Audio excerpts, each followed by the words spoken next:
Showtime.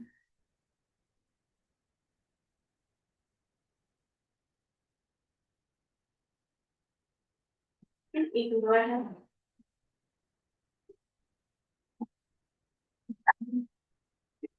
So welcome, everybody. I'm going to ask for a motion to reconvene in open session, moved by Doug, seconded by Sandy. All those in favor? Thank you. We are now reconvened in open session. We acknowledge that the land on which we gather today is the traditional territory of the Haudenosaunee, the Anishinaabe, and the Neutral people. We acknowledge the enduring presence of the Indigenous people with whom we share this land today, their achievements and their contributions to our community. We offer this acknowledgement as an act of reconciliation between Indigenous and non-Indigenous peoples of Canada. Is there a board member who has a declaration of pecuniary interest conflict? Seeing none, there are no closed recommendations coming from closed.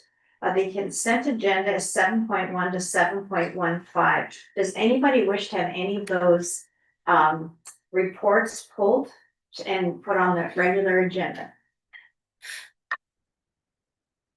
Seeing none, we can now move them with a mover and a seconder. We'll move all of the motions, moved by Jim, seconded by Karen. All those in favor? That is carried. The next agenda item is business arising from the minutes. And we have none, but 9.1 Inspector General Memo number 9. Does anyone want to speak to this? Chief, do you want to make any comments? Thanks, Chair Redmond, all members of the board. Good morning. Just wanted to recognize the correspondence within the package. One is a memo from the Inspector General, and the other one is a complimentary response from the Ontario Association of Chiefs of Police and also the Ontario Association of Police Service Boards, recognizing the pending review by the Inspector General stemming from Project South in the Greater Toronto Area. I just want to take the opportunity to pledge our commitment to supporting and upholding this pending review by the Inspector General. And last week, myself and President Mark Eagers from the WRPA issued a statement to our membership affirming our support of the pending review for all that it will undertake, but also the support for our members and our continued commitment to professionalism, ethical practices, and the best policing possible in Waterloo region. So still a lot to come through the course of that investigation, the impacts on trust and confidence in policing within Ontario and Canada at large. But as you will see from today's presentations, our transparency and our accountability is considerable in Waterloo region, and that will be our commitment moving forward. So thanks for the opportunity and happy to take any questions as that pending review unfolds. Well, thank you, and thank you for speaking to both of those items. And I guess I would just look to the board and ask if we have consensus that we're supportive of the Inspector General's decision to conduct an independent review. We welcome it. And I see that we do have consensus. Thank you, Chief, for that and for your comments. I don't see any questions. 9.3 is correspondence to the City of Kitchener Finance and Corporate Services Committee. And Deputy Fenton, are you going to speak to this, or Chief, do you want to kick it off? Over to Deputy Fenton. Thank you. Good morning, Chairwoman and members of the board. Thank you for this. We just wanted to add this correspondence that the service, the Chief sent on behalf of the service to the City of Kitchener and their Corporate Services Committee. This relates to an agreement that we reached in relation to cost recovery for bylaw dispatching services. You may have noticed in the media, there were several stories related to this endeavor. And I just want to remind the board that this was actually a board directed endeavor to seek cost recovery, passed in a motion back in 2023. And we've been started conversations with all area municipalities, including the City of Kitchener, in July of 2024, making sure that they were aware of our intention. And throughout that intervening time, we've had many conversations from the mayor, CAO, as well as staff level on this project. And the two main drivers, I just want to be clear, are around protecting privacy around the CPIC guidelines and making sure that that information is secure and only being heard by police employees as per our RCMP guidelines, and as well addressing call volume within our comm center. So, we always strive to ensure that 911 and non-emergency police related calls are answered in a timely manner. This cost recovery model that was proposed and agreed to with the municipalities will achieve both of those goals. Ultimately, it was framed that there was some concern that this was only being done because of a change in legislation that allowed us to recover from municipalities for services that we are not legislated to do. And I just want to reiterate to the board that those are not the driving factors behind this cost recovery method. And we have reached agreement in principle, and we're just waiting for signatures from the municipalities, 3 cities and the township of North Dumfries, and then we'll be finalizing that memorandum of understanding. Thank you, Deputy. Could you speak a little bit to the improvement of service that is also a part and parcel of this change? Certainly. So a big part of this is a dedicated bylaw dispatch channel for all bylaw officers. So they'll have a dedicated dispatcher that is serving their needs as far as being able to monitor them when they're at calls, dispatch them, check on them, etc. As well, there's a dedicated phone number as part of this proposal for bylaw, which will allow us to make sure that bylaw calls are answered, that the people calling for bylaw know exactly where to call, and they're not confused. Oftentimes there's confusion about calling a police service about bylaw. So this dedicated phone number will clear up that for the community as well, and ensure that all calls are answered in a timely manner based on their priority. So I see no further questions, but thank you very much for highlighting that clarification. That's important. And we have no police service board reports, but we will go on to item 11.1, which is strategic business plan progress report 4. And Mandy Williams and Amanda Franceschini is going to cover this off. Who wants to introduce this? Thanks, Chair Redmond. So yeah, we'll turn it over to Amanda Franceschini to carry us through this update on the strategic business plan. And Mandy Williams may join for some commentary. But over to you, Amanda. Thank you very much.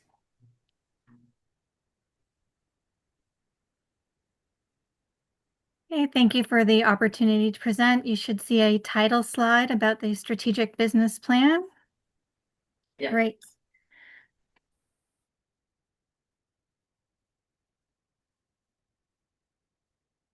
Okay. I'm happy to report that at the end of year 2, we've brought our number of completed strategies to 8. Now, while tallied in a pie chart, you could also think of the distribution of our 31 strategies as a quadrant with both time and effort as axes. So the 31 strategies are not automatically evenly distributed across the 4 years. Rather, it's dependent on the amount of time and effort that positions accountable gauge it will take to demonstrate success.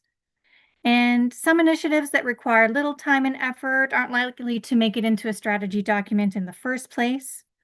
Initiatives that are high in effort but not time are the first to be achieved. Initiatives that require more time will emerge in year 3. And initiatives that require the most time and effort to be successful will land in year 4. And this is not unusual across strategic plans. Recall there are action plans that are not public, but are more like positions accountable's to-do lists. So there's a number of tactics listed, and they are chunked into quarterly milestones. And this is being executed in the background, all of these smaller steps. So recall, we have had some previous successes in project management, investigative collaborations, communication, and change management. And I'm pleased to share 3 new strategies that have been completed in the areas of offender management, developing our members, and change management.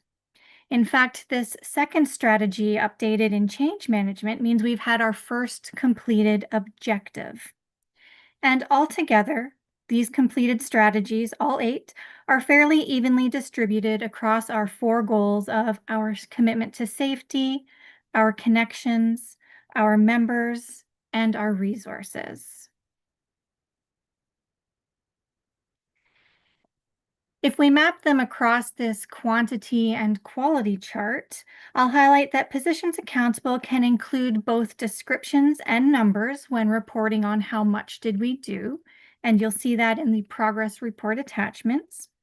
For the strategies that have been marked as achieved, it is because the tactics and the action plans met their milestones and their intended short-term operational key performance indicators.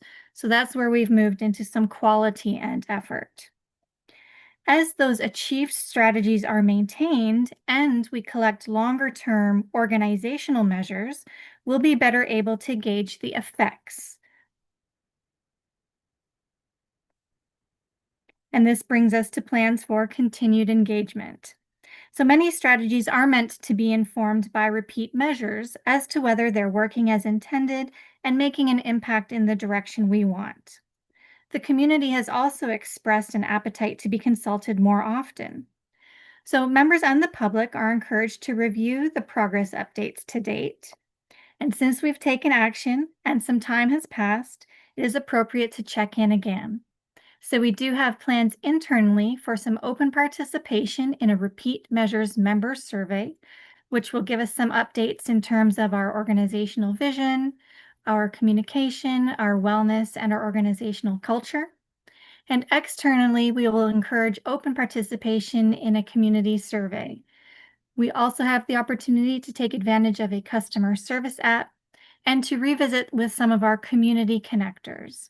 And those are the liaisons where we have some established relationships and they may have participated in our focus groups before.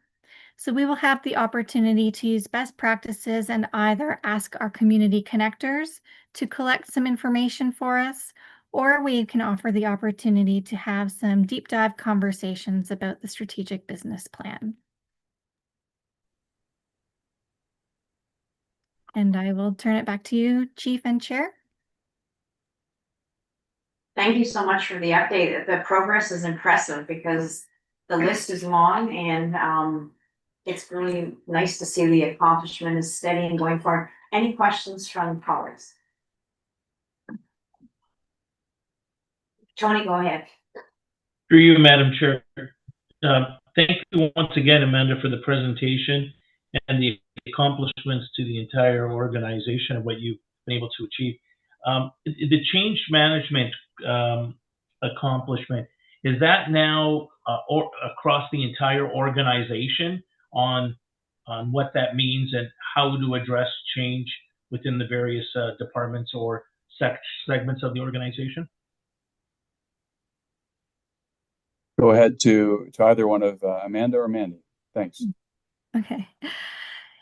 Yes, so the change management objective had 2 parts. One was to develop a standardized framework, and one was to help members manage change. So the framework has been incorporated into our project governance committee and those systems, such that every project is now linked with an assessment of how complex change might be. And we would, as coaches, then kick in a series of process mapping steps to make sure that none get missed. In terms of members managing change, we do have a site dedicated to change management with some self-serve resources to get everyone thinking about change management sooner. So as senior leaders, if anything new is happening, there's a 10-question checklist, yes, no, which could trigger or cue some additional resources or coaching. There's also some curated resources for any member to stay tuned with what change management could mean for them and questions to ask. We have some standardized tests and measures where we can get some risk scores, and anything risky may warrant, again, some further conversations or adjustments to timelines. What we hope is when we administer the member survey for the second time, that we do see some movement on some of the organizational culture items that did relate to change, so that we're improving upon the baseline that pointed this to being a problem in the first place. Thank you. I have a second question. That is, within the actual larger strategic plan, are there any initiatives that at this point in time the team believes are at risk?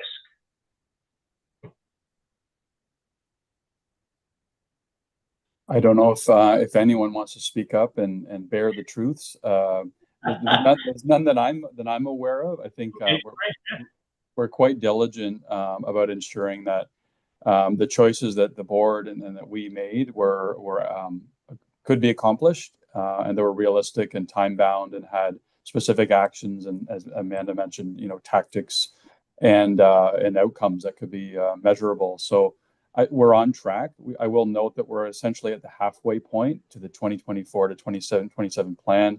And we acknowledged early on that a lot of the quantifiable accomplishments would be verified in the latter years of the plan, which has been the case in the past as well. So there's none that are at risk at present. Some always lag more than others, but even just what Amanda spoke to about change management and our project governance and our data governance has allowed us to anticipate challenges, the reprioritization of issues, as they surface. So we're reporting to the board that we're in good standing and no great risks at this point. Terrific. Thank you very much for that. Those are great questions and great answers. Thank you very much. I see no further discussions. So Amanda, thank you very much for your presentation. Two is the annual report 2025 Chief and Public Complaint Statistics. And I don't know who's going to kick this off, but I believe the heavy lifting will be done by Inspector Eddie Lewis. So Chief, over to you. I'll just point to Deputy Fenton. I don't know if you have any introductory comments or if we could just go straight to Inspector Lewis. Yeah, briefly, just happy to introduce Inspector Eddie Lewis. Oversees our professional standards branch, and he's going to provide the annual overview on our chief and public complaint statistics, which I think ultimately are tell a good news story compared to the volume of interactions we have with the public every day and the professionalism of our officers. Go ahead, Eddie. Good morning. Thank you, Chair Redmond, members of the board, chief and deputies. I will apologize in advance for my presentation voice. I managed to find a cold just in time to present to you. Thanks for the opportunity to speak to you about the annual chief and public complaints reports. Give some high-level information. Before I move to the next slide, or before Holly moves to the next slide for me, just want to remind the board that Professional Standards Branch is committed to building relationships and improving the quality of the service that we deliver as a result of the information that comes forward. If we move to the next slide, please. Thank you very much. As you look at the stats there, I'll just give a reminder that LECA, the Law Enforcement Complaints Agency, is an independent civilian oversight body that investigates public complaints regarding conduct of police officers in Ontario, and they're responsible for the intake of those. In 2025, we saw that LECA received 147 complaints regarding the WRPS. It's important to note that 109 of those were screened out or determined not to be in the public interest. 38 were screened in. Of the 38, 30 in relation to conduct, 8 specifically were dealt with through an early resolution process, so other than a specific investigation. Next slide, please. Thank you. At the time of this report that it was submitted to you, 3 complaints from 2025 were still under investigation, so not resolved. 10 were unsubstantiated. 24 were resolved and formally withdrawn or terminated. And consistent with what we saw last year, only 1 was substantiated.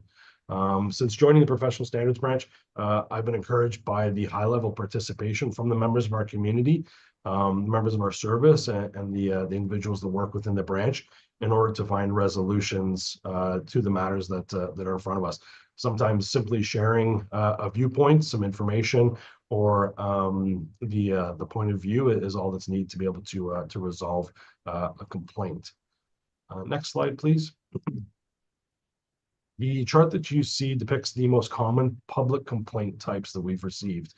You'll see that for 42%, those were actions that may have undermined public trust. The second number there, the 38%, were in relation to the concern that procedures were not adhered to. And then with the human rights and charter section as well, concern that or allegations were made that that the charter was not followed. The remaining percent that you see, the 11.2, was a combination of other factors, or sorry, a combination of other matters, which included allegations of unnecessary force or the use of insulting language as a couple of them. Next slide, please. As discussed in the 2024 report, we've also identified that most public complaints continue to be directed towards officers with less than 5 years of service with the WRPS again in 2025. To reaffirm that as a result, we continue to work with other areas of the service to establish strategies and messaging for those members, really and ultimately to reduce the number of complaints that we receive. The partners that we work with in professional standards include our training and education branch, and as was mentioned in the previous presentation, organizational culture branch as well. Next slide, please.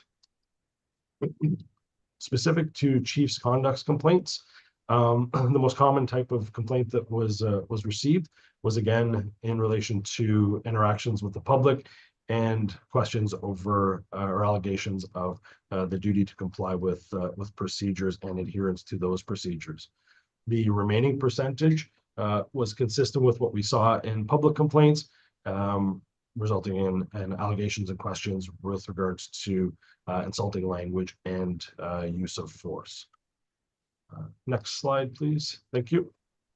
In light of this, and similar to above, professional standards branch continues to work to promote awareness across the service in these areas by educating the officers, the trainers that are responsible for developing those officers, and importantly, our supervisors. Emphasis for those officers with less than 5 years experience focuses on really what was laid out above: adherence to procedures, clarifying their decision-making, explaining and understanding actions and authorities, and then I think most importantly from my perspective, making sure that that there's a focus on customer service and being able to provide the community with the answers that they need. Next slide, please. Another focus in 2024 was the management of automated speed and red light camera infractions. From the table that you see above, the number didn't increase from 2024. It's important to know that although exemptions do exist for officers under statutes, we do look closely at the circumstances of each infraction. If I can move to the next slide, please. Thank you. 2025, we continued to build on 2024 by placing a greater emphasis on expediting outcomes investigations where possible.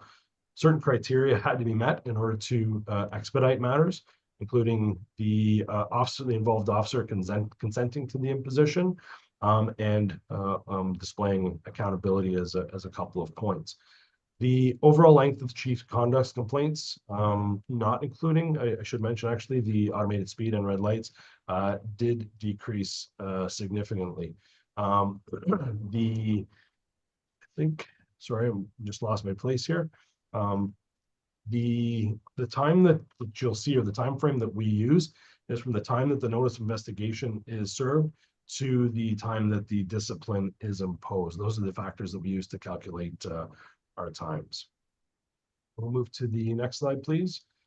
This slide and the following slide are for information purposes. Chief spoke to the Inspector of Policing in his opening. Just a reminder that the Inspector of Policing now oversees policing complaints that in our previous OIPRD timeframes, we had service complaints under their purview. In light of the transition and oversight with the Inspector of Policing, it would appear that we do have fewer complaints in this area. However, proportionately, the complaints have not changed significantly. And the last slide with regards to the Special Investigations Unit. In order to provide further context specific to the SIU, you can see that the SIU investigates very specific incidents with their lens on assessing criminal conduct. The threshold for notification to the SIU is listed in the points on the slide. From a service perspective, the service does designate specific individuals to be liaison officers with the SIU. We work closely with the SIU, our members, associations, throughout the duration of all investigations. And as the board will have seen in the past and will continue to see, we're responsible for conducting administrative reviews and then reporting back to the board on the outcomes of those investigations. And then I think if we can move to the last slide, please. My last comments are really to just thank the individuals behind the reports, the members of the branch that really do the hard work day in and day out. So a thank you to them. Subject to any questions, we'll leave it at that. Thank you, sir. Thank you. Karen, go ahead. Yes, thank you for the report. I think this demonstrates how serious police conduct is and complaints are taken both locally and provincially. So thanks for the report. Just a quick question. When I'm wondering if you could give us a couple of examples of the blue section, the conduct that undermines public trust, because I think the examples you gave for other, I would have put in the category of undermining trust. So just to add some clarity. Yep, absolutely fair question. When I should have stated before that LECA actually determines those when they send them through to us, what we're expected to investigate. So they would specifically look at the information that's contained within the complaint and then determine whether or not that section was applicable. The section that I'll take away from this as well is maybe a little more clarification for the next report for the 11.2% to break that down a little bit more for you in the future. But does that help answer the question? Yeah, thanks. Any further questions? Oh, Tony, go ahead. Yeah, through you, Madam Chair. Great presentation. My question is relating around speed enforcement. And first of all, I want to commend you on the 360 of always looking on ways we can better the men and women within the service in performing their duties, because it's all about public trust, right? So when you're looking at these complaints and then feeding it back to development, I just love hearing that. So I just want to commend you on that. But as to speed enforcement, that seems to be a big portion of, regardless of levels of years with the service. Is there a particular reason why that's always proportionately high relative to the other two? Is it just because of the underlying infraction? Is that it, or? Chief or Deputy? Okay. Go ahead, Eddie, if you've got a good answer. Yeah.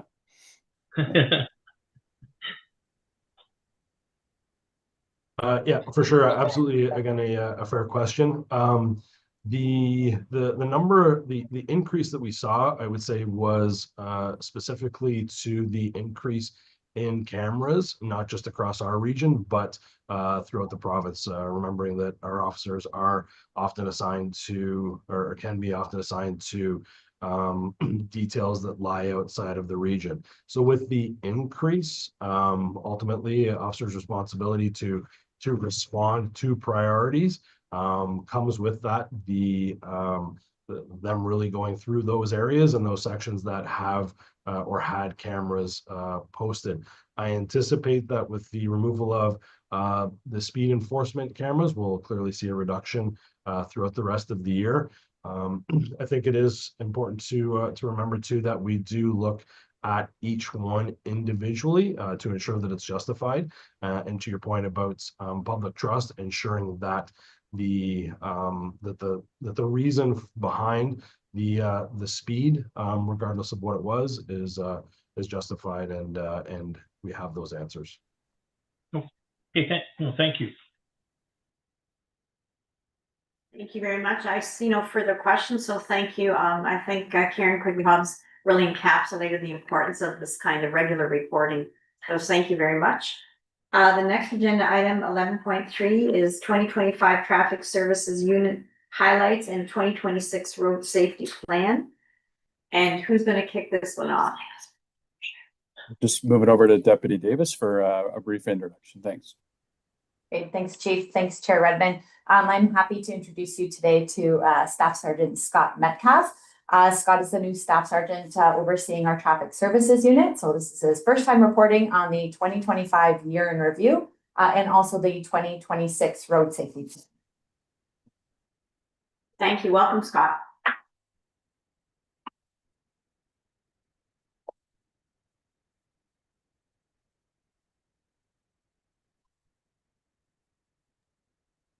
Scott, your audio is not working.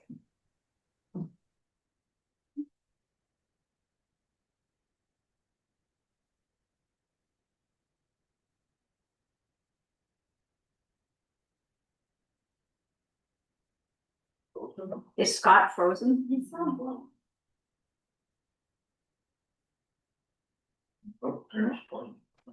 He's blinking, so. Scott, say something again. Test. There we go. Perfect.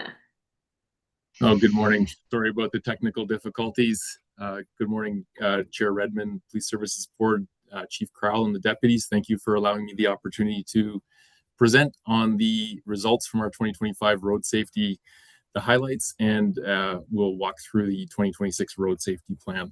Holly, if I could get the next slide, please. A review of the 2025 fatal and major injury collisions. We did have an increase of 26% in fatal injury collisions in the region. We went from 15 in 2024 to 19 collisions in 2025, which resulted in the tragic loss of 20 individuals on regional roadways. There was a decrease in major injury collisions on regional roadways. We went from 126 to 93, which is a decrease of 27%. Of the 19 collisions that we had that were fatal in 2025, 26% of those collisions were linked back to fatal 4 offenses, which include impaired driving, speeding, seatbelts, and distracted driving. Additionally, 58% of our fatal collisions occurred on rural township roadways, which is an increase over the 2024 numbers, which was previously at 46% occurring on the rural township roadways. Holly, if I go to the next slide, please. So the infographics here on the slide indicate the fatal and major injury collisions by municipality. So on the left is fatal injury collisions, which has a more evenly distributed amongst the townships and Kitchener, Waterloo, and Cambridge. Although Waterloo did have 0 fatal collisions in 2025. Then we look over to the right and see 2025's major injury collision locations. It's largely dominated by Kitchener, Waterloo, and Cambridge, our most populous jurisdictions in the region. Which obviously provides a contrast to the fatal injury, which is more spread out due to our 58% fatal collisions occurring on rural township roads. If I go to the next slide, please. This infographic shows our 2025 enforcement results from January through to December. The blue lines on the left side indicate the total charges for road safety. Charges encompassing everything that could include administrative offenses, suspended drivers, whereas on the right, the red line is indicative of the fatal 4 offenses, which is once again impaired driving, speeding, seatbelt use, and distracted driving. So our total for road safety charges in 2025 was 22,435 charges, and the total number for fatal 4 offenses was 7,030 charges relating to fatal 4 offenses. If I get to the next slide, please. So impaired driving continues to be a concern for us at WRPS and on our regional roadways. It is the #1 cause of criminal death in Canada.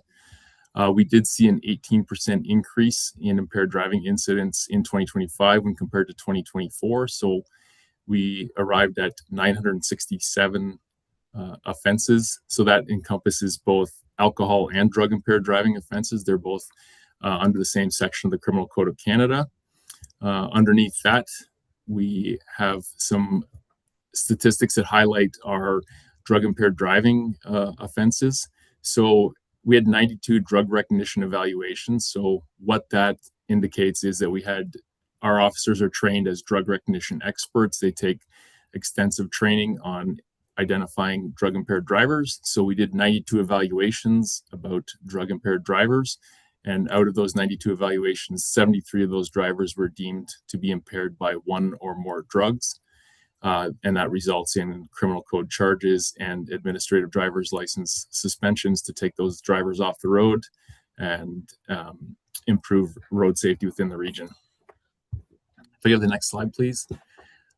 Technology is still a big driver for us for road safety in Waterloo region. We continue to use those resources to keep the roadways safe. The automated license plate recognition system, commonly known as the ALPR, is used to identify violators within the region. So the picture on this slide is a picture of the ALPR that's mounted on frontline cruisers, and it allows us to assist in identifying traffic violations, specifically, well, many of offenses, but it's specifically suspended drivers. It allows the officers to process a lot more license plates than what they would normally be able to do on their own. Next technology piece that we use is the Remote Piloted Air System, or RPAS. This was formerly known as an RPV, or commonly known as a drone. So where we're able to use that is as we process collision scenes, we're able to process those collision scenes quicker. We're able to analyze the data from a different field of vision that we were previously unable to do. That is a bird's eye view, as we're able to fly the drone, the RPAS above, and get a different perspective of the technology, of the collision scene, and evaluate the contributing factors to that collision.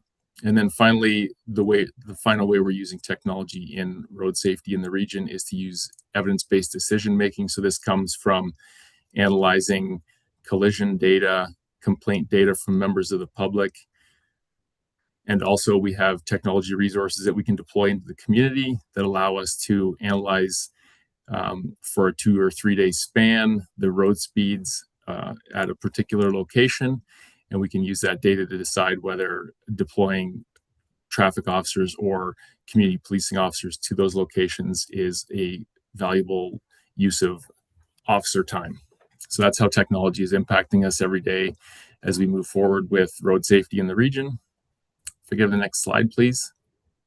So just to highlight here to reach the last slide for 2026 road safety goals. Our goal for 2026 is to increase our proactive traffic enforcement by 5% over our 2025 numbers.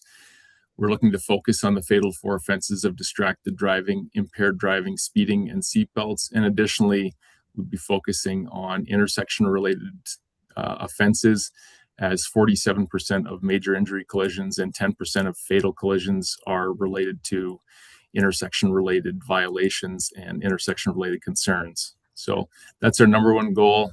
Second is to enhance our road safety partnerships by working with our municipal partners, the Region of Waterloo, and our provincial partners and national partners. We can continue to identify trends in road safety and prioritize initiatives. Next is we are going to continue to use our advanced technologies like the ALPR and the RPAS and evidence-based decision-making to allow us to effectively deploy our officers and be more effective and efficient in our deployments. Item number 4, in the latter half of 2026, we'll be deploying a traffic enforcement team. This is a budgeted item for additional officers to be deployed into traffic services unit, and then we can use that staffing to increase our efforts and target areas of concern within the region.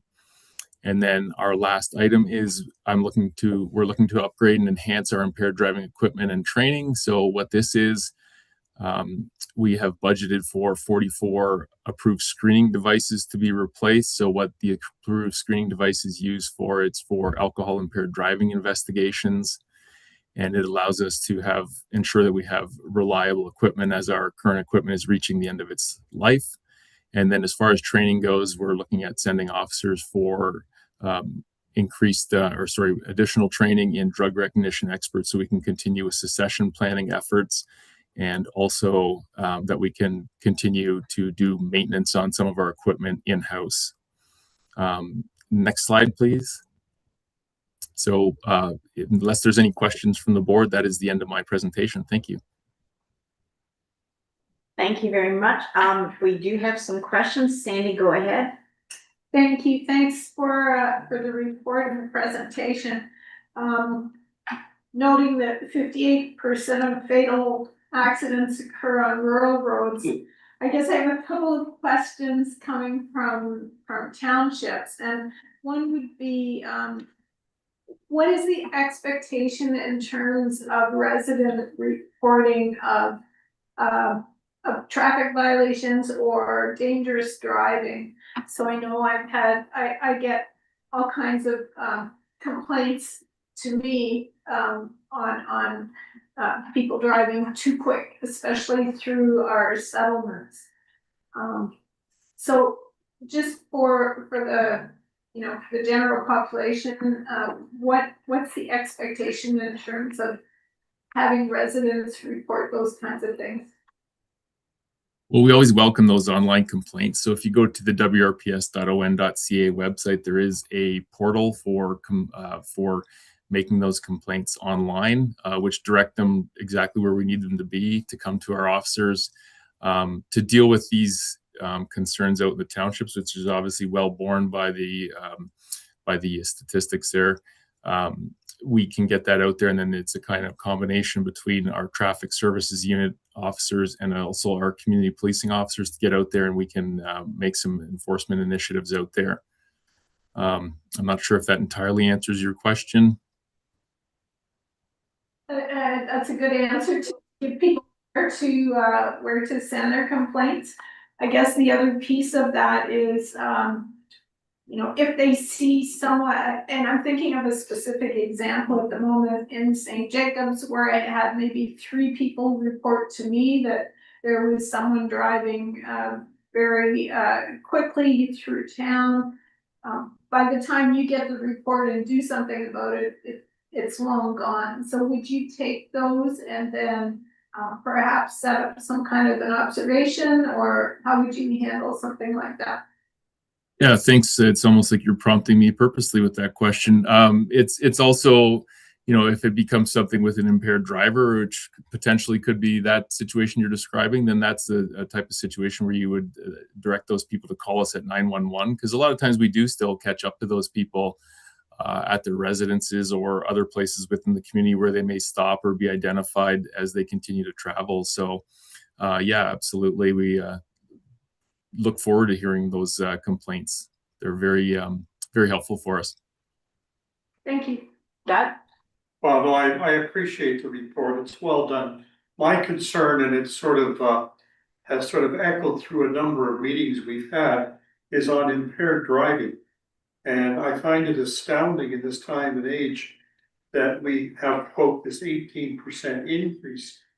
And I'm wondering, is there any further steps we need to take to deal with this particular issue?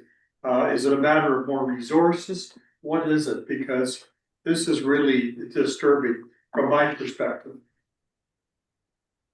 Right. Yeah. I mean, we're out there doing what we can with ride initiatives to identify areas of concern within the public.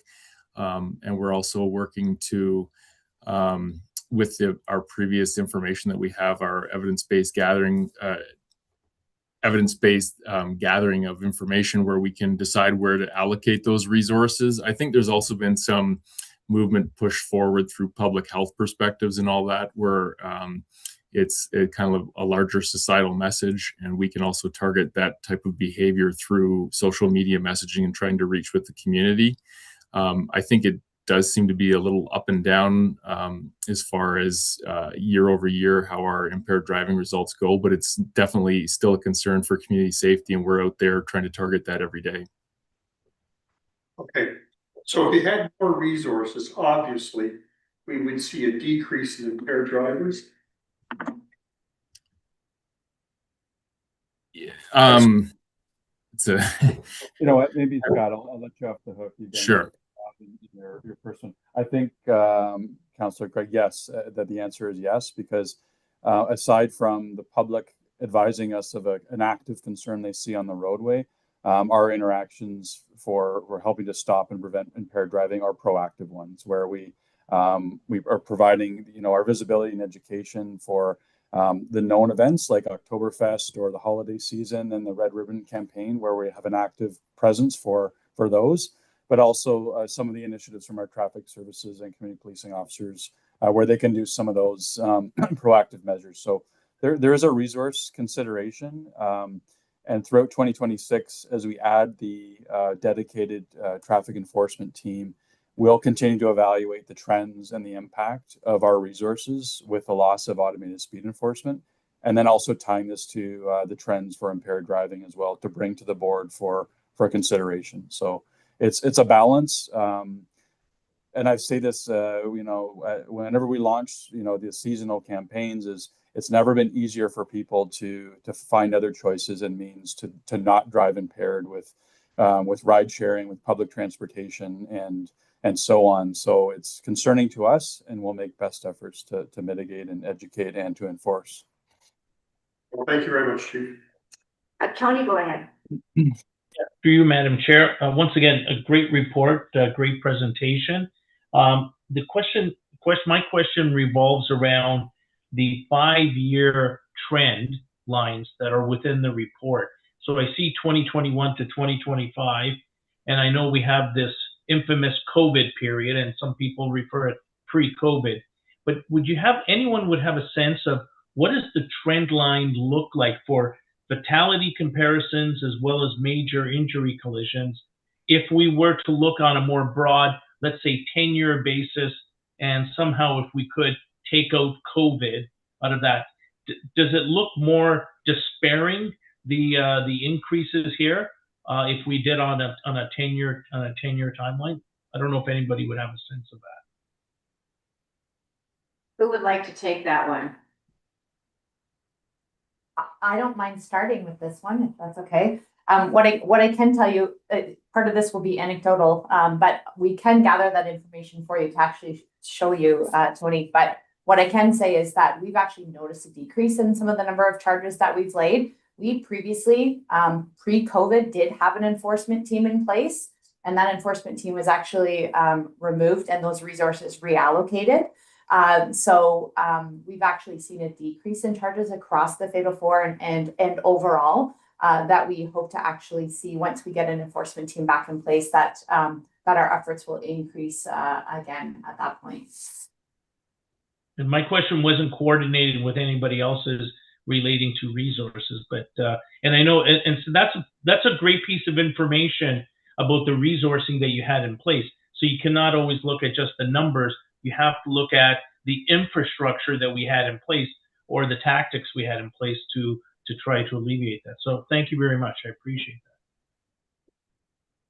that. I just want to pose a question, Chief, to you, and you sort of prompted it to me that it's never been easier to find a way to get from point A to point B that doesn't involve somebody impaired getting behind the wheel. I know WRPS is a very close, very supportive relationship with our local branch of Mothers Against Drunk Driving.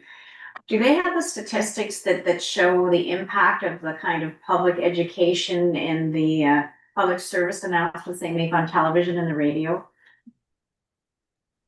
I believe so. Nothing readily for me to inform the board and the public right now, but they are an essential partner. And we often say that, and I think Scott quoted as well, that impaired driving continues to be the most leading, but also the most preventable criminal cause of death in Canada.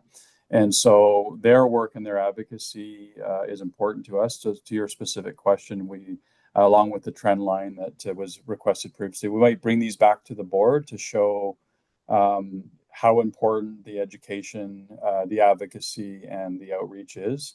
And they even partner with local agencies as well to support free ride sharing programs to ensure people have those options available. So there's no shortage of opportunities for people to make the right choice and to arrive alive and not endanger themselves and others. So happy to bring that one back to the board with some clarity as well. And they're an essential partner, and through tragedy, their work continues to be a leading light to us. Yeah. Thank you. No further questions. So Staff Sergeant Scott Metcalf, thank you very much for rising above your cold to do this great presentation. Thank you. Next agenda item is 11.4 Human Resources Dashboard Report, and Molly Kemple, Molly, you're here. You're going to present. Right over Yes. to you, Molly, and looks like you're good to go, and Okay.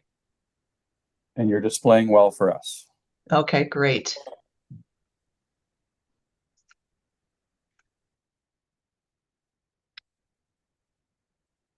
All right. So good afternoon now, Chair Redmond and members of the board. Today I'll be presenting the Human Resources Dashboard Report for 2025. First, starting with health and safety, despite increases across several categories on the graph here, the 2025 data should be interpreted within the context of system modernization, which includes a feature of employee self-reporting and improved overall data capture, rather than as an isolated indicator of increased workplace risk. The transition to our new HRIS, also known as HXM, represents a foundational shift in how incidents are reported, tracked, and analyzed, and 2025 will now serve as a baseline year for future trend analysis. Of note, psychological stress injuries remain a key driver of lost time incidents, and physical injury trends align with the operational realities of policing. In terms of wellness, we have two different types of wellness check-ins that we track. First is our annual member wellness check-in, where they are scheduled appointments with a mental health clinician. And you can see here that we completed 567 annual wellness check-ins, reflecting program stabilization and growth after a transitional year in 2024. The other outreach is through our wellness unit, and you'll notice that number has decreased, but that's by design, as we've shifted our outreach model to support leader-led connection and early intervention, where leaders are encouraged and supported to make connections with members when concerns arise, leveraging existing relationships and reducing the potential need for a direct outreach by the small wellness unit team. Overall, the 2025 wellness data reflects improved program stability and stronger deployment of wellness strategies throughout the organization. In terms of our physical fitness, with the PIN test, which is a 4-component voluntary fitness test, you'll see in 2025, a total of 167 PIN tests were completed, representing an increase from the previous year, which reflects the stabilization of PIN testing capacity following resourcing challenges experienced in 2024. This supports a gradual return toward historical participation levels. We continue to monitor capacity and participation to ensure members have timely access to voluntary fitness testing and related wellness supports. In terms of leaves of absence, overall changes in leave volumes continue to reflect normal workforce life cycle patterns rather than emerging organizational risk. The organization continues to support members on leave through coordinated planning, accommodation where needed, and reintegration strategies upon return to the workplace. Moving on to occupational absences. On the sworn side, at the end of 2025, a total of 62 sworn members were reported absent due to work-related injury or illness, which is compared to 56 at the end of 2024. This represents a year-over-year increase and reflects sustained occupational stress injury absences, which continue to account for the majority of sworn occupational absences. Physical injury-related absences among our sworn members remain comparatively low across quarters. Onto the civilian side, at the end of 2025, a total of 12 civilian members were reported absent, compared to 10 the year before. Overall, occupational absences trends continue to reflect the operational and psychological demands of policing, particularly among sworn members. The organization remains focused on early reporting, timely intervention, and coordinated support through our occupational health, safety, and wellness team to support recovery and a safe return to work. Now, this next slide is what I'm most proud of in 2025. You can see here the actual staffing levels compared to authorized complement from 2021 to 2025. And at the end of 2025, our actual number exceeded our authorized levels. So we had a surplus on both the sworn and civilian side due to secondments, backfilling maternity, parental leaves, backfilling those on long-term leaves, our part-time officers, as well as some WSIB savings FTEs. And this well positioned us as we moved into 2026. Specifically, on the sworn uniform recruitment side, we hired 67 uniform officers in 2025, which includes 7 of the 10 cadets that were promoted to recruit constables, reflecting the program's strong contribution to workforce development. We continued to maintain a complement of 10 cadets throughout the year. Between 2021 and 2025, we have hired a total of 290 sworn officers. It's important to note that this reflects 1/3 of our overall sworn complement. On the civilian recruitment side, we hired 71 civilian positions, representing a 45% increase from the year before. 2025 reflected the highest level of civilian hiring over the 5-year period, which aligns with our planned staffing growth, turnover replacement, and the need to maintain operational and administrative capacity. Finally, in terms of resignations, for civilian members, we saw a 22% decrease from 2024, and our sworn resignation rate stayed the same from 2024. Overall, resignation trends in 2025 indicate stabilization across both sworn and civilian groups, supporting workforce planning and recruitment forecasting efforts. Again, this is a very brief snapshot of just some of the key HR metrics for 2025. I'm extremely proud of the team for fully implementing our new HRIS, staying at or above complement, and continuing to keep our members' safety and wellness at the forefront of all that we do. Thank you. Thank you very much, Molly. Are there any questions? Karen? Hi, thanks very much for the report, Molly. One quick question, it's more of a clarification, and you may have already said this and I may have missed it. But in terms of the wellness slide, and the numbers there, are these reflective of outreach or check-ins that are done by the HR team only, or do they include also the broader outreach actions of the leadership team? Can I go ahead, Chief? Please go ahead. Thanks. Okay. Yes. So this is just that 200 is just from the outreach, the wellness unit. So in fact, we implemented a new directive this past year where there is a planned and cyclical outreach from senior leaders as well as mid leaders to members off work, for example. So this is just from our very small wellness outreach team. It's typically after a significant call, times of personal challenge, members off work, or a supervisor referral. But we are trying to build capacity with our leaders touching base. And then if they need us to follow up, then we do so. Okay. And are they individuals, or is this total number of outreach where you might have one individual, maybe you outreach to them 3 times or something along that? Yeah, good question. It is the total number that we've tracked. So there's often multiple touch points for someone after a significant call, might be right after the call, but then a check-in a few days later, that type of thing. That would only be counted as one. Okay, thank you. Tony, go ahead. For you, Madam Chair, two questions. On the health and safety statistics, I know the lost time reoccurrence. We don't have that statistic for 2025. And I hate using the word statistics because we're talking about human beings here and their health, so I apologize. But I see that number of reoccurrences has come down. Would it be fair to say that because of some of the strategies, the support services, the more aggressive actions that the service has taken to provide support services and benefits to our members, that is maybe this is the result of some of those investments in those services? Is that a fair statement, or maybe if you could provide the answer as to why we've seen that decline in reoccurrences? Sorry, I'll keep going unless the chief tells me Please. to. Yeah, essentially, this is a bit of a system issue as we now have all these modules through a modern HRIS system.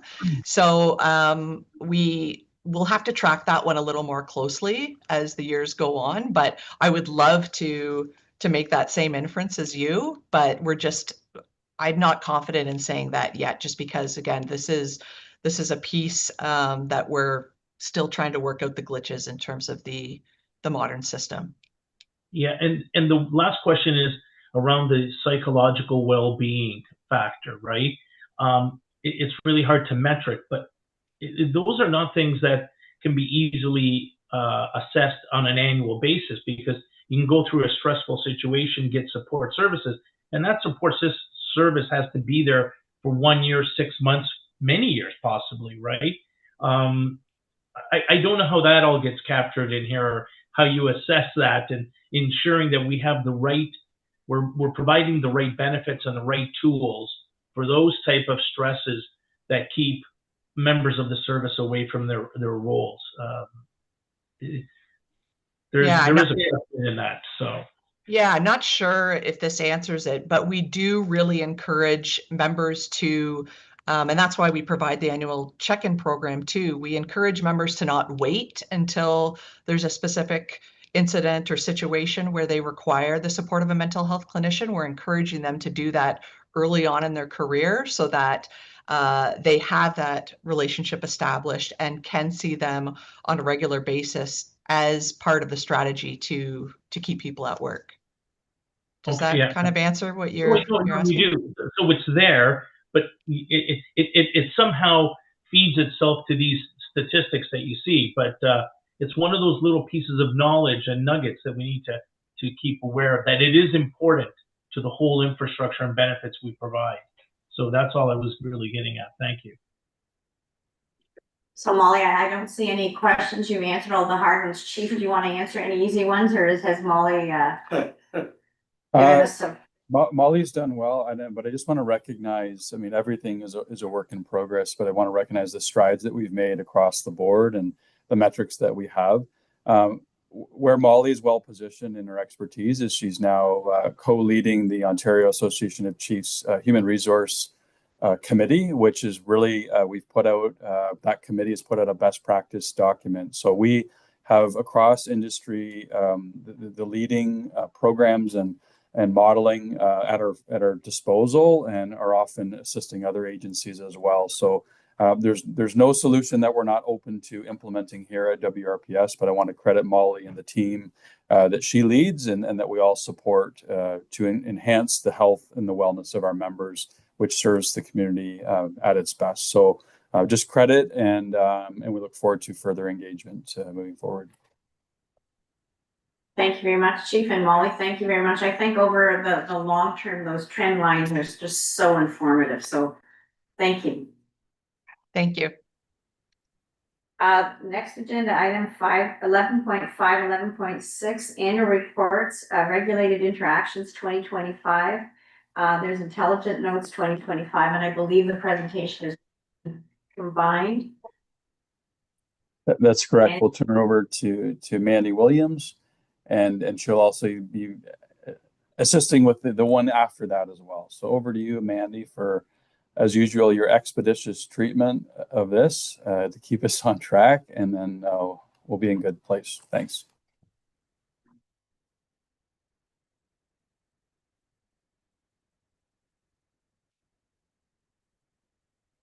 Sorry, apologies. I'm struggling with the screen share, of course. Hold on. Let's see if I can't do this again. Mandy, it's a great equalizer. It does it to all of us. Yeah, right. You think I would be getting better at this instead of worse, yet somehow it's not happening. So let me see if I do this. No, I'm not sure. Is there anyone? I'll do it this way. We're checking to see if we have it here. Yeah, that would be handy. I can do it this Okay. way if needed. Hopefully that's big enough. Apologies for this. Are you seeing a screen that looks reasonable? Yes. Okay, perfect. Thank you. So I'm going to present the 2025 numbers related to regulated interactions and intelligence notes. And so this data does fall under the WRPS race-based data collection strategy. And we've been presenting on this data for a few years now. So in our analytics strategy, we use two types of metrics.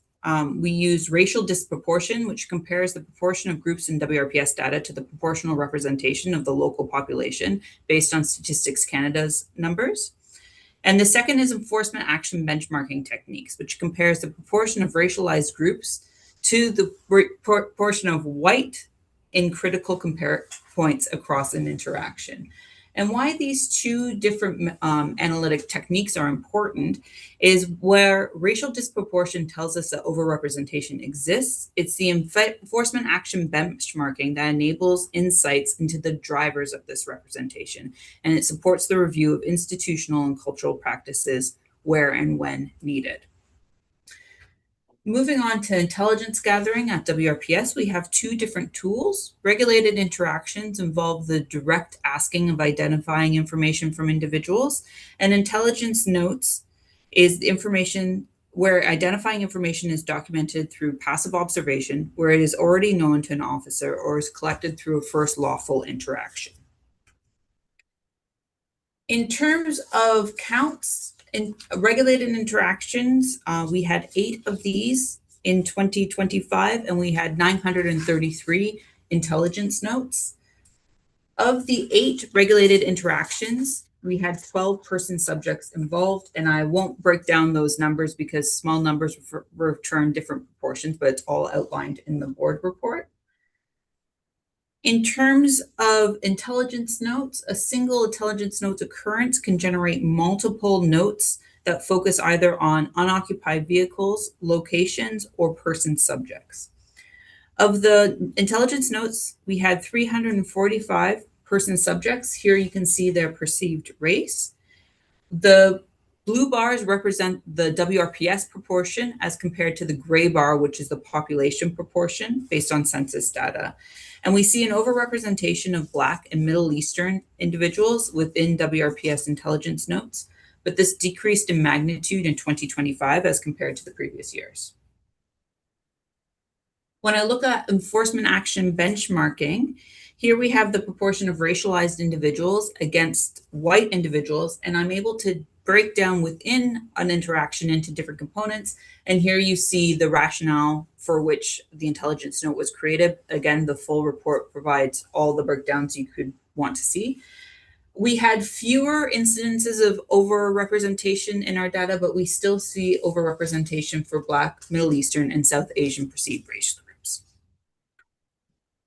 So we'll continue to follow on the enforcement action benchmarking strategy to identify areas that require further review into the conditions under which intelligence is documented to ensure that our practice aligns with our procedure, and our procedure is informed by a human rights lens. And we look forward to continuing to work in partnership with our community to address concerning patterns of overrepresentation. Thank you. Thank you very much, Mandy. Do we have any questions?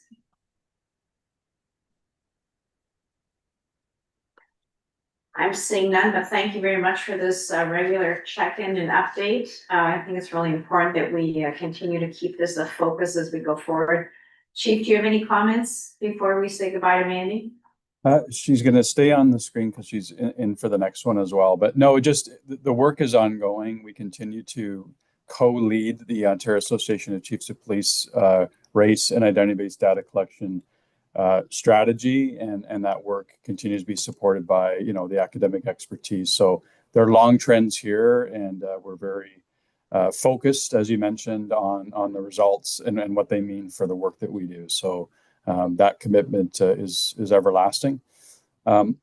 If I could just move to the next one, you haven't moved it, but I would as well. The next agenda item is our monthly report on community safety and well-being, with a focus on human trafficking for some data, and also Sherry Greeno is joining to talk about the Not in My City information campaign. So I'll turn it over to these two, and over to you. Thanks. Thank you. So Mandy, you're back up, and then Sherry. Sure. Do I get the struggle of sharing my screen again? Is that my pleasure, Sherry? Here first. I also think I sent a message to Megan to see if she might be able to pull it up. Yeah. I think we do have it. Drum roll. Mm-hmm.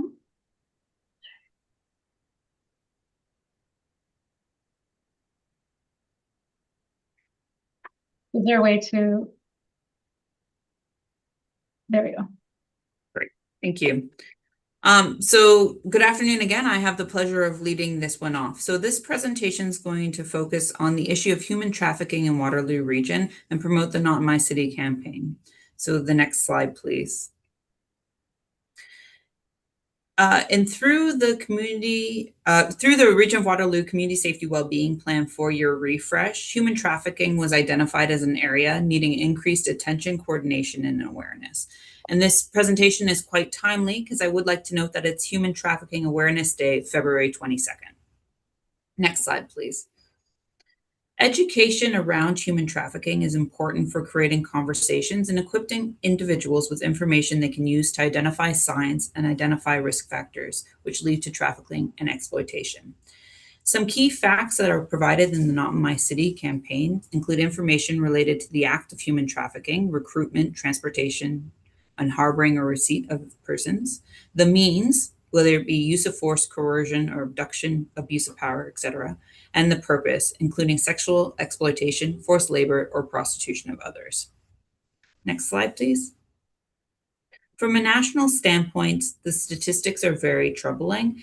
The most common age of girls being trafficked in Canada is 13 years, and the annual profit is over $280,000 per female trafficked in Canada. Next slide, please. Since 2014, rates of police-reported human trafficking have increased nationally, provincially, and locally. Since 2020, the region of Waterloo has experienced elevated rate of victimization of human trafficking when compared to provincial and national levels, falling above those rates. Next slide, please.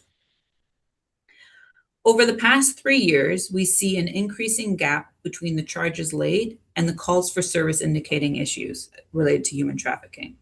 This gap is reflective of many factors, including known underreporting, increased investigative complexity, investigations that are subject to varied timelines and influenced by reporting barriers and safety concerns.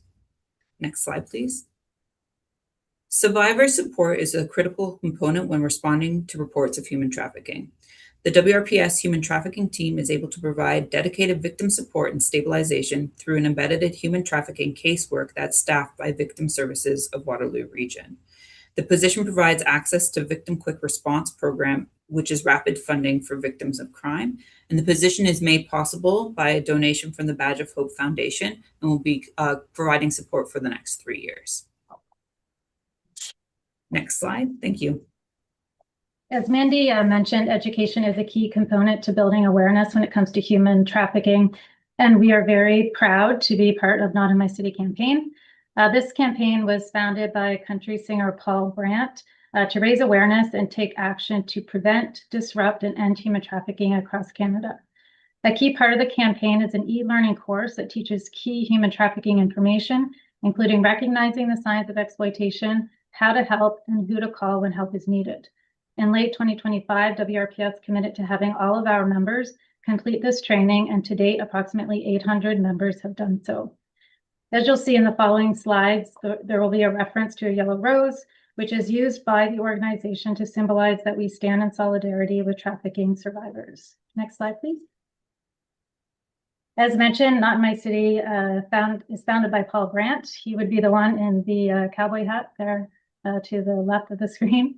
And this organization provides ongoing support and coordination with partners, and they have several information campaigns and educational toolkits that are designed for different businesses and organizations who sign on to become an ally. We were happy to join last year Regional Chair Redmond and airport officials when the airport came on board to support Not in My City. Next slide, please.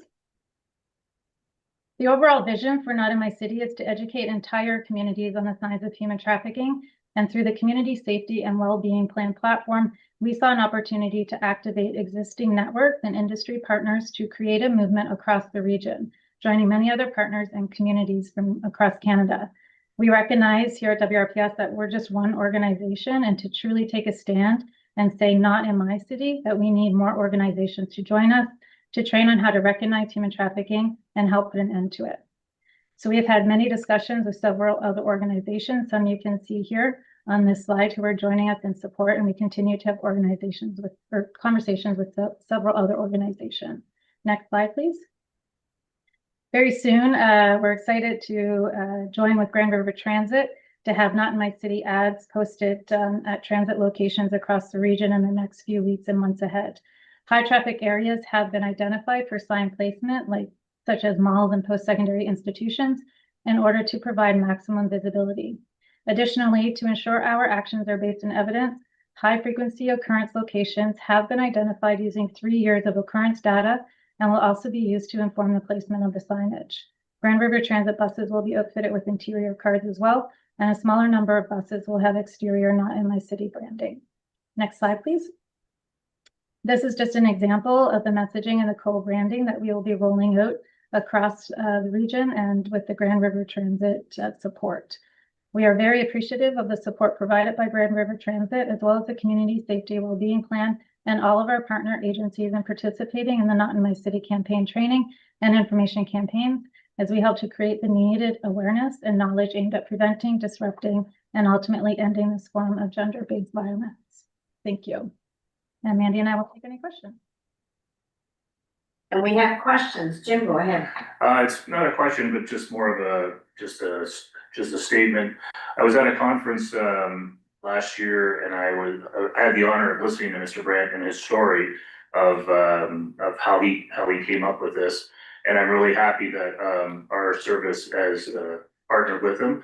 It's a very important issue, and I'm really happy that we're a part of it. So thank you very much. Okay, that's great. Karen and then Sandy. Thanks for the report. Question about the numbers with regards to the region. I'm wondering, do we have any sense of what feeds into the fact that we've got a 70% greater than Ontario rate and 178% greater than national rate? Any additional risk factors that may have been identified that contributes to that? I always want to, the data is informative and can be alarming, but also very helpful. I want to reinforce that we, through our partnerships, have, I would say, an environment where people feel safe and supported in reporting gender-based violence at large. And we've seen that in other sexual violence, intimate partner violence trends as well. Simultaneously, though, we know through our highway corridor as a large municipality within Canada, this is a focal point of opportunity for human trafficking to take hold and to occur. And so it's two things happening simultaneously. So that helps us and really reinforces our commitment to mobilize every organization and every citizen possible to to enhance and increase reporting and awareness, which hopefully will reinforce trends moving forward. I always look to Mandy because she sometimes has some insights into the data, but that's my best stab at it. Yeah. I think Mandy's agreeing that you got it, Chief. Any other questions, Karen? Just one more. Do you anticipate additional partners coming on to the initiative? Jerry, you want to go ahead? We do. We've had several conversations in the past few weeks with many organizations, some that we believe will be coming on board very, very soon, and we'll be able to make an announcement. But if there are any organizations out there who may be listening to this, we certainly would love to have their support as well, because the more people who are educated on it, the more people we're able to help. Great, thank you. Sandy. Thank you. Karen basically asked my question. Sorry, Sandy. So I'll just take it one question further, and that is there another metric that we should or could be using if our numbers are high because of people are comfortable reporting? That's a really good thing. Mm-hmm. Is there another metric that we can use to see if we're making progress? I think our interventions matter as well. I mean, these are amongst the most complex criminal investigations that might occur because of the vulnerabilities, the psychological impacts, the level of risk and danger for victims. So when we look at our interventions, the charges laid and leading to successful prosecutions, those are measures of success as well. But equally, finding through partnership the right supports for people impacted and the survivors of human trafficking are equally important to us as well. So that's the power of developing this network of support and partnership that already exists, but we want to enhance it and mobilize more partners as well. Because even though they don't go through the police and criminal justice system mechanisms, providing people other means of support through the course of their journeys can be life-saving. It can also be life-altering. So that's the environment that we have here, and we can help to inform those successes moving forward as well. To your question, yeah. Tony. Yeah, through you, Madam Chair. I appreciate the report and what you put into it. I presume a lot of the statistics here are based on the actual numbers of the people and the victims that you see, right? That's where these numbers come from. So I can't imagine, I can only imagine the stuff that is not reported or caught, how that looks like and how that adds to this. For myself, the most horrific number, amongst all of them, and they're all bad, but is the common age of a girl, 13 years of age. So I ask, how is the judicial system setting itself up to deal with this? Because I would see 13-year-old as the most common age. These individuals that are in this should get the most stiffest and heaviest penalties of imprisonment that there should be out there, at least from my opinion, for taking advantage of our youth. Is there anything that we can do as a board on a lobbying side to ensure that the judicial system steps up to, help in the fight of this type of human trafficking? And I don't know if that's a politically sound question to ask or if someone wants to answer, So I don't know if Deputy Davis has a silver bullet question, but I would just say when we bring reporting to the board regarding drug trafficking, firearms offenses, or crime suppression efforts, there's an ecosystem of criminal enterprise and opportunity that swirls around and involves human trafficking related behavior connected to so many forms of organized crime. So that's maybe a takeaway that we can provide to the board, but where we're well positioned is Deputy Davis sits as a co-chair for the Canadian Association of Chiefs of Police, Community Safety, and sorry, I'm going to butcher the acronym or the name. Jen, why don't you jump in and help me? Yeah. Crime prevention, community safety, well-being. Yeah. So she is connected to the national networks on best practices, approaches, and legislative advancements for this sort of thing. And we are well connected across the province as well. So I mentioned the complexity of the investigations. The complexity of prosecution is the same. So, Mr. Giovinazzo, that's something maybe we can bring back to the board for sharper points of advocacy moving forward. And our continued positive Crown relationships are crucial for those successful prosecutions and the full weight that is warranted for these egregious offenses.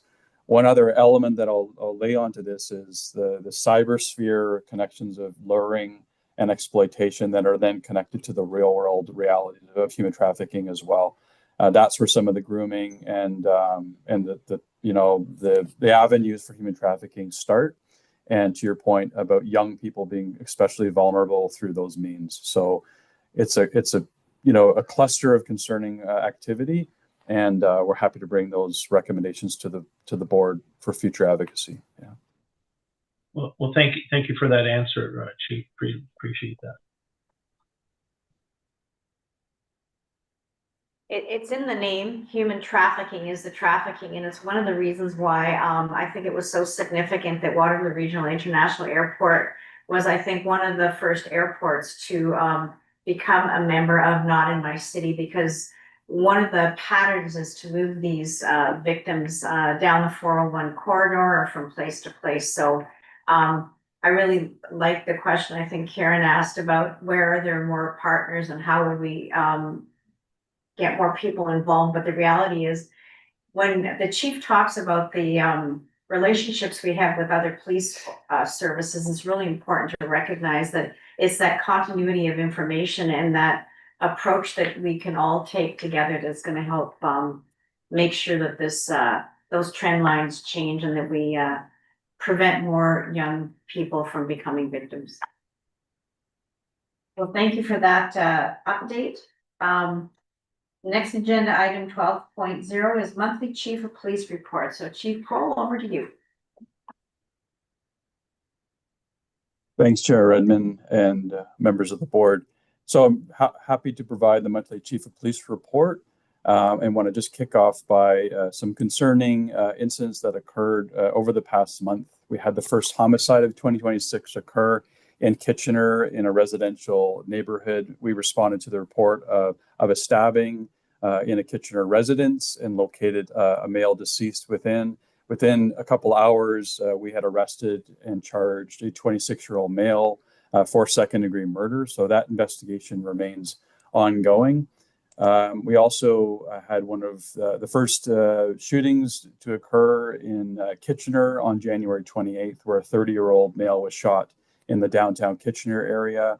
Through the course of our investigation, we have successfully arrested and charged two males for a number of offenses, including aggravated assault, robbery with a firearm, and a number of weapons-related offenses. Had a successful investigation in Cambridge. We know that the theft of scrap metal, large and small quantities, has been a major concern, especially within areas in Cambridge. We had a very successful investigation in which 5 individuals from the Greater Toronto Area were charged for major amounts of theft from businesses. And the investigation continues to be ongoing, as we believe that this group is organized and linked to other high-value scrap metal thefts across Ontario. So that work continues, and we've made good strides, but there's certainly work that is underway. And lastly, want to recognize one example of great collaborative police work from our North Division street crime team and our direct action response team. With our emergency response unit, executed a search warrant in Victoria Street and Beaufort Avenue in the city of Kitchener, locating a high level of drugs of various kinds, but also weapons involved in Canadian currency. And ultimately, 2 individuals were charged with numerous offenses related to drug trafficking. And this just speaks to the dynamic nature of our supportive units that help to address issues of weapons and drug trafficking through collaborative means, and that work is carrying through every day. We had a great presentation today on our road safety efforts, and recognized on the screen is our total offenses for the fatal 4 offense categories in January.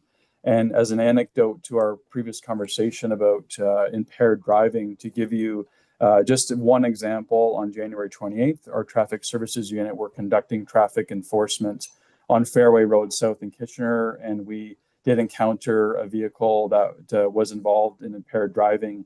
And during the course of that same investigation, we located a secondary vehicle where a male was also found to be involved in impaired driving. So the work continues for our education, enforcement, and awareness related to impaired driving impacts. On a happy note, we welcomed the graduation of recruit class 121 at the YMCA of Three Rivers in Waterloo for a very touching badge presentation ceremony. And also we had a visit from the Solicitor General Michael Kersner, who greeted class 121 and also sat through a presentation and dialogue about the future of our Public Safety Communications Center and technological innovation in the Waterloo region. We're at that time of year where the Special Olympics campaigns are coming into focus. We are happy to participate in the Choose to Include campaign with Tim Hortons, and we're very proud to be hosting the annual Polar Plunge event on March 7th at our headquarters. So we are welcoming the community and teams and individuals to participate in this annual fundraiser for Special Olympics Ontario. So in wrapping things up, we continue to be well immersed in our community through these cold winter months, but looking forward to a warmer spring ahead, and all of our community engagement efforts will continue throughout. So thank you very much for this opportunity to provide a snapshot of all the incredible work by our members throughout the course of January and into February. Thank you. Thank you very much, Chief. Clearly, it's been an active, busy month, as it always is. I see no questions. The next agenda item is new business. Does anybody have new business? Future agenda items. Information items. I want to let the media know that when we are adjourned, members of the media are welcome to log on to the Zoom or stay on this call, I believe. And Sherry Greeno will be here to field the questions, and the Chief and I will be available for questions from the media. Having said that, I would entertain a motion to adjourn.